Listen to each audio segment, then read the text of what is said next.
1600년대 초상화의 혁신을 가져와 빛의 화가로 불리는 렘브란트의 대표작입니다. 그런데 렘브란트에겐 또 다른 별명이 있습니다. 바로 비제 화가라는 오명입니다. 인기를 잃은 뒤 소득이 줄었는데도 잘 나갈 때 씀씀이를 유지해서 가계빚의 수렁에 빠졌던 겁니다. 렘브란트의 어두운 개인사를 갑자기 들추는 이유. 소득과 부채를 조절하지 못해서 빚의 수렁에 빠져가는 과정이 지금 우리 가계의 모습과 매우 흡사하기 때문입니다.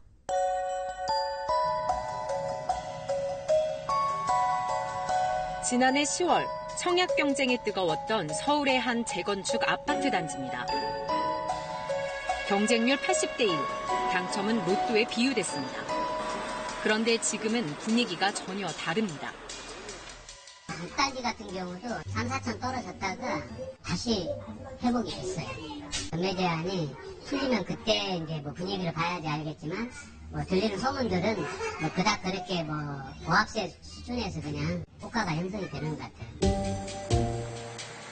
이유는 중도금 마련에 차질이 생겼기 때문입니다. 당첨자 대부분이 당연히 집단대출로 중도금을 내려 했지만 제동이 걸렸습니다. 서울이라는 곳 그리고 계약이 다 된 곳에 대해서는 저희들이 또 100%다 대출될 거라고 사실은 저희들은 예상을 했는데 최근에 이제 그런 부동산 규제가 나와서 사실 100% 계약이 된다든지 한 단지까지도 지금 선의의 피해를 보고 있는 상황이니까. 첫 중도금을 내야 할 시한이 열흘 앞으로 다가왔지만 입주 예정자 가운데 2천여 세대가 중도금 대출을 아직 못 받고 있습니다.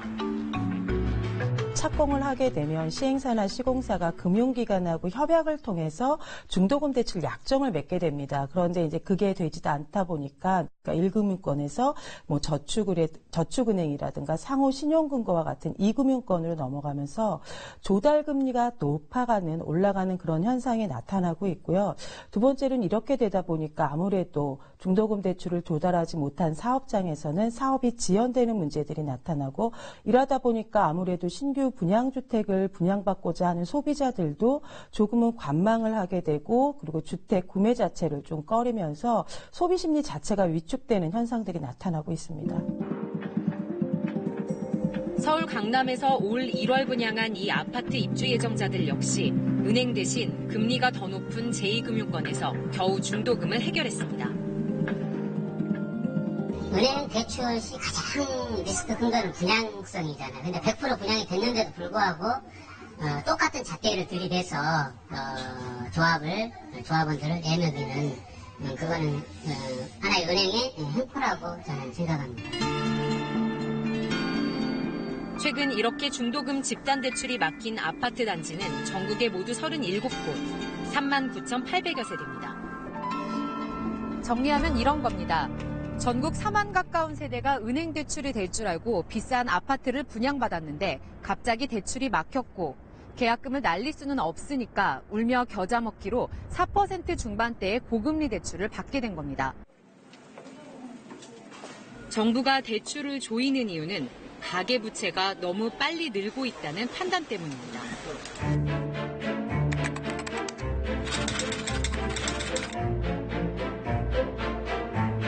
지난해 4분기 우리나라의 가계부채는 1,344조 원, 1년 만에 141조 원이 늘었습니다.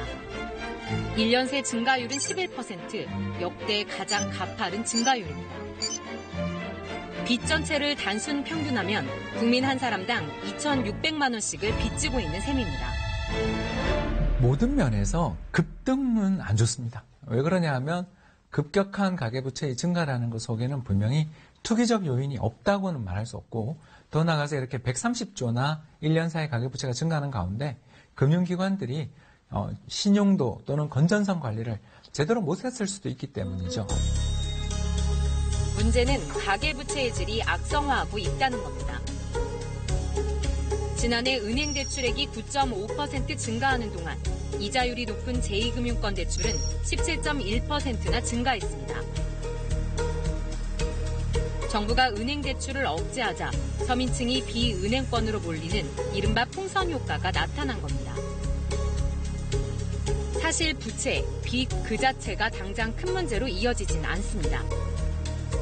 예를 들어 10,000원 정도를 빌려서 그 이상의 수익을 낼 수 있다면 빚을 갚고 돈이 남게 됩니다. 빚의 순기능, 이른바 지렛대 효과입니다.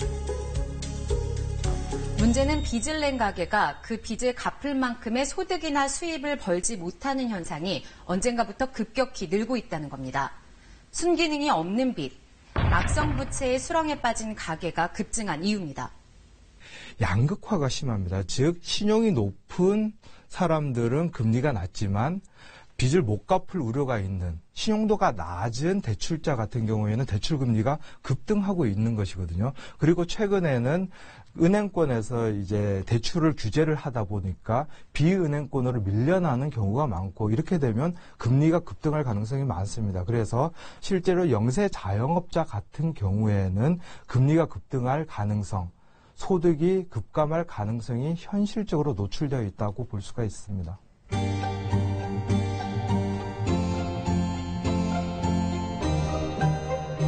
야간에 6시부터 그 다음날 6시까지 12시간 근무하면 또 월급도 받아보고 또 낮에는 또 파출부 하루 종일 나가면은 75,000원, 4시간, 5시간 하면 4만원. 그렇게 해서 한 2개월 살기로 하니까. 문모 씨는 4년 전 승용차를 할부로 사며 2천만 원의 빚을 졌습니다. 그때만 해도 대형 슈퍼마켓을 운영할 때라 빚 갚는 데는 문제가 없을 줄 알았지만 부도가 나면서 상황은 달라졌습니다. 지금 소득은 월 100만 원 남짓, 한 달에 5만 원을 갚기도 빠듯한 형편입니다. 저는 많이 벌고 싶죠. 알고 싶은데 150 정도. 그러니까 갚을 수 있는 상황이 못 됐죠. 그러다 보니까 사람이 뭐라 그럴까, 자포자기? 송파 세모녀 사건 왜 그러겠어요, 그 사람들이? 딱 그 마음 똑같은 심정이에요, 지금 내가. 채무를 조정해주는 신용회복위원회를 1년 만에 다시 찾은 이 여성도 사정은 비슷합니다. 빚은 1,500만 원 정도지만 이자도 못 낼 만큼 소득이 줄어 극심한 생활고에 시달리고 있습니다. 지출은 매달 틀리겠지만 거의 좀 소득보다는 좀 많았어요.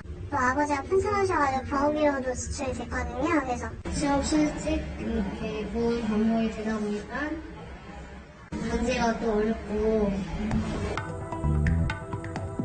이렇게 빚에 허덕이는 가구가 급증하고 있습니다. 금융 자산보다 금융 부채가 많고 원리금 상환액이 가처분 소득의 40%를 넘는 한 개 가구는 모두 182만 가구, 1년 새 15%나 증가했습니다. 한 개 가구는 금리가 1% 오를 때마다 4만 가구 늘 것으로 예상됩니다. 문제는 지난해 하반기부터 시중은행의 금리가 이미 상승세에 진입했다는 점입니다. 지난해 9월 2% 후반대를 보이던 은행의 주택담보대출 금리는 12월에 이미 3% 중반대로 올라섰습니다. 농협은행의 경우 석 달 새 0.76%나 금리가 급등했습니다.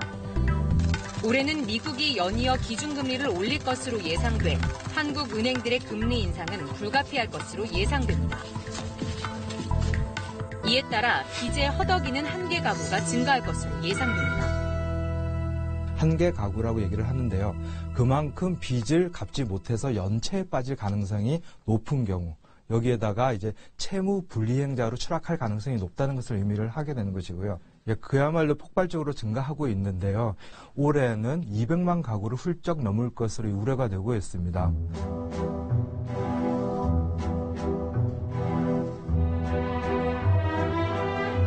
지난 2014년부터 정부는 경기를 띄우기 위해 부동산 대출 규제를 대거 해제했습니다.